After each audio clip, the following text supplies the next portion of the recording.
Le programme Real BF, comme nos dynamiques et professionnels compétentes, j'allais dire, collègues ont dû à le présenter ici. C'est un programme qui visait à apporter des solutions en énergie renouvelable au milieu rural, aux populations les plus, j'allais dire, défavorisées et qui sont dans la production de certaines chaînes de valeur agricoles et forestières.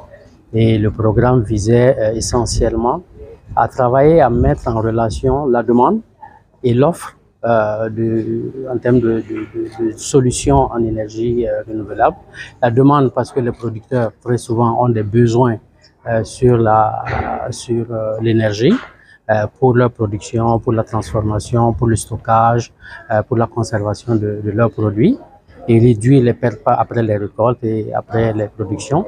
Et l'offre où on a des solutions effectives qui existent, qui marchent et qui peuvent être utilisées par ces producteurs-là pour leur permettre d'accroître la productivité et d'améliorer leurs revenus. Donc, véritablement, ce programme Real était un programme d'appui au développement du système de marché sur les solutions en énergie renouvelable.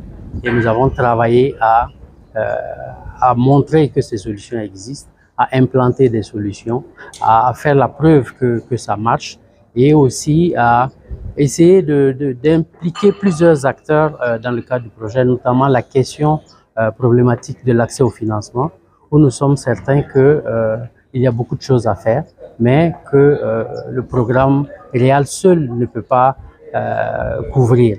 Donc, nous avons entamé aussi ce processus qui n'est pas achevé, mais nous avons bon espoir que ça va se poursuivre et nous pourrons effectivement faire la jonction entre la demande, l'offre et puis les services qui vont avec pour soutenir l'ensemble de ce marché.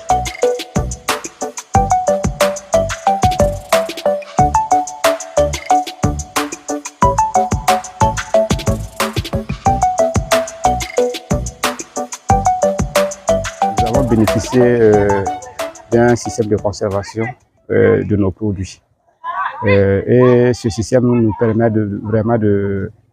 en tout cas, de réduire nos pertes après récolte. C'est-à-dire que quand nous produisons et qu'il n'y a pas de marché, voilà, donc nous essayons d'abattre et de les conserver dans la chambre.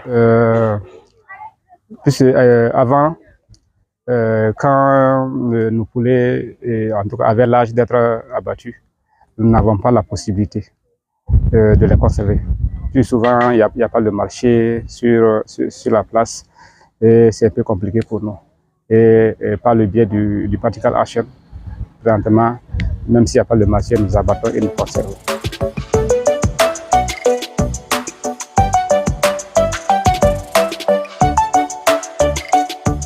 Nous sommes très fiers des résultats. Donc, et nous allons aussi, nous vous souhaitons aussi le meilleur aussi pour les prochaines étapes, des prochains travaux de Practical Action. Donc, la Suède, en Burkina Faso, nous allons continuer aussi avec notre aide humanitaire. C'était déjà une contribution significante, donc ça va se continuer. Mais sans notre présence ici à Ouagadougou, mais on va continuer à faire du suivi venant de notre siège ou ailleurs. Et nous sommes aussi en train de développer notre approche régionale.